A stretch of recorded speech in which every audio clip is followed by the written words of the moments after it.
Hello, everyone. Ron Johnson here from L.T.L Tutoring Central. I'm afraid the live did not work. It started off well, and then Zoom cut out on me, and the connection between Zoom and YouTube did not reconnect when Zoom reconnected. So I am reading the story again, and I will post it.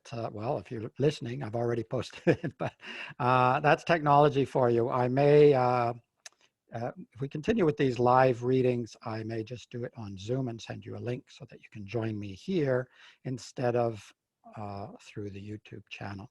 I'm going to share my screen. I'm reading a story today. It's a short story by Canadian author Stephen Leacock called How to Live to be 200. And it's a satirical story. In other words, it's humorous. It's not meant to be taken too seriously, but you'll see kernels of truth in there, I think. It was written some time ago. He uses a bit of language that we're not used to. So it could be tricky for some of you to understand parts of it, but see if you can understand the humor, see if you can get into the kind of satire that he uses in this short story. All right, I'm going to share my screen and pull up the story for us to read.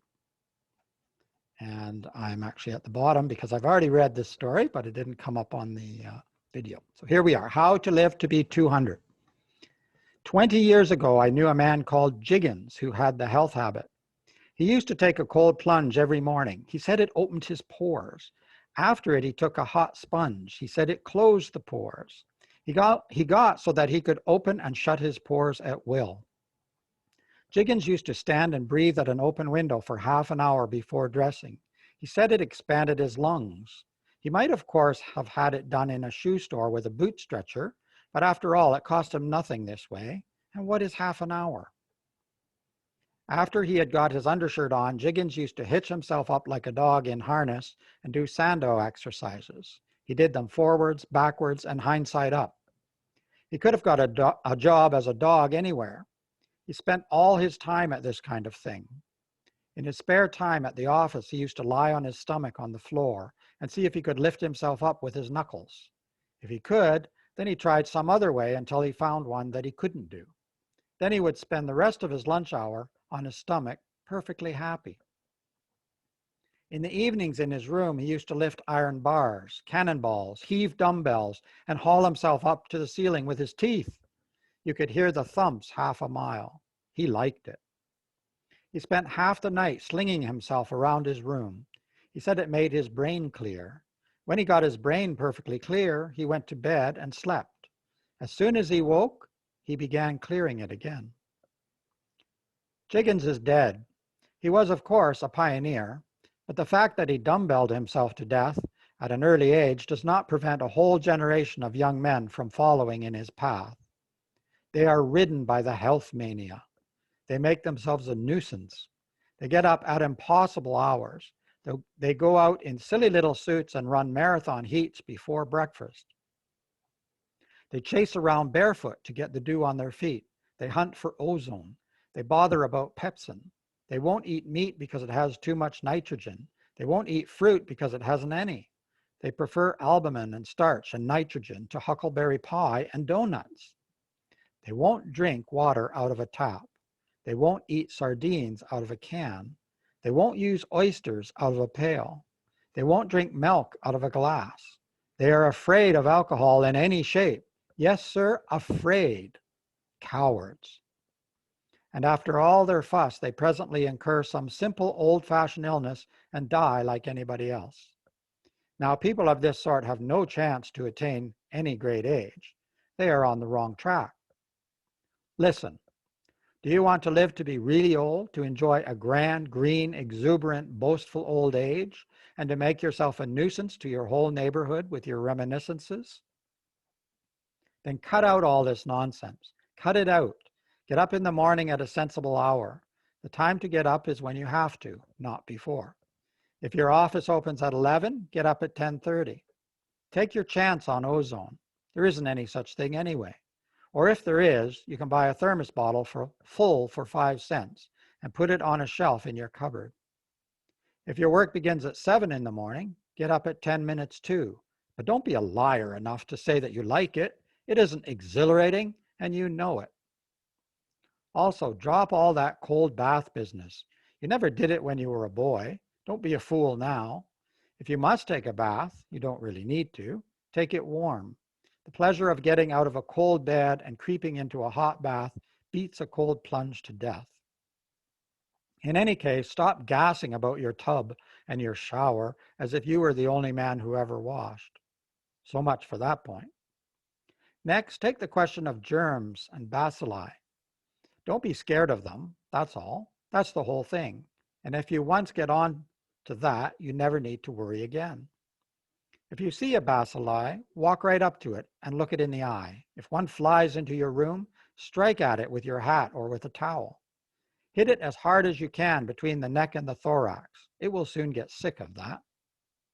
But as a matter of fact, a bacilli is perfectly quiet and harmless if you're not afraid of it. Speak to it. Call out to it to lie down. It will understand. I had a bacilli once called Fido that would come and lie at my feet while I was working. I never knew a more affectionate companion, and when it was run over by an automobile, I buried it in the garden with genuine sorrow. I admit this is an exaggeration. I don't really remember its name. It may have been Robert. Understand that it is only a fad of modern medicine to say that cholera and typhoid and diphtheria are caused by bacilli and germs. Nonsense. Cholera is caused by a frightful pain in the stomach, and diphtheria is caused by trying to cure a sore throat. Now, take the question of food. Eat what you want. Eat lots of it. Yes, eat too much of it. Eat till you can just stagger across the room with it and prop it up against a sofa cushion. Eat everything that you like until you can't eat anymore. The only test is, can you pay for it? If you can't pay for it, don't eat it. And listen, don't worry as to whether your food contains starch or albumin or gluten or nitrogen. If you are a damn fool enough to want these things, go and buy them and eat all you want of them. Go to a laundry and get a bag of starch and eat your fill of it. Eat it and take a good long drink of glue after it and a spoonful of Portland cement. That will gluten you good and solid. If you like nitrogen, go and get a druggist to give you a canful of it at the soda counter and let you sip it with a straw. Only you don't think that you can mix all these things up with your food. There isn't any nitrogen or phosphorus or albumin in ordinary things to eat. In any decent household, all that sort of stuff is washed out in the kitchen sink before the food is put on the table. And just one word about fresh air and exercise. Don't bother with either of them. Get your room full of good air, then shut up the windows and keep it. It will keep for years. Anyway, don't keep using your lungs all the time. Let them rest. As for exercise, if you have to take it and put up with it. But as long as you have the price of a hack and can hire other people to play baseball for you and run races and do gymnastics, when you sit in the shade and smoke and watch them, great heavens, what more do you want? Okay, there we have it. There's the story, a short story. And remember, it is a satire. It is not meant to be taken seriously. So please do get your vaccines and do take care of your health. But there's a kernel of truth in most satires or in a lot of humor. And some people take their health or the things that they do for good health a little bit too far, perhaps. And so he's being humorous about that. If you were wondering about the Sandow exercises, he was a bodybuilder quite a long time ago now. He died at the age of 58, actually, from a brain hemorrhage. And the story is something like he was trying to lift his car out of a ditch. I'm not sure if that story is accurate, but at any rate, he did die relatively young. That's not funny, of course.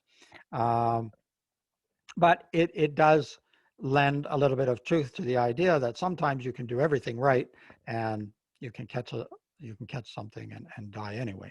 Pepsin is a stomach enzyme that helps you digest the foods that you eat, proteins found in the food. And of course, what else was I going to mention?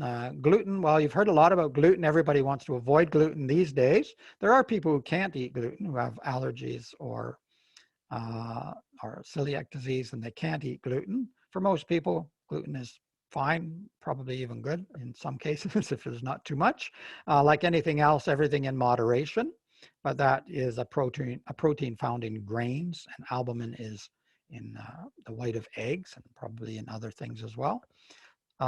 If you don't understand, or if you had questions about the story, please put them below if you're watching on YouTube, or you can send me an email. I will leave a link to the website down below as well. And as many of you know, I offer personalized courses, but also some Udemy online courses. I'll leave a link for that below as well. So I hope you enjoyed this first live. It was supposed to be live reading, but at least I'll post this video and you'll be able to watch it later. The next live I will probably do straight on Zoom and not attempt to connect the two. There seems to be an issue with that from time to time. It may be my connection, I'm not sure. At any rate, it's Ron Johnson from L.T.L Tutoring Central. Keep learning and keep having fun. Bye-bye for now.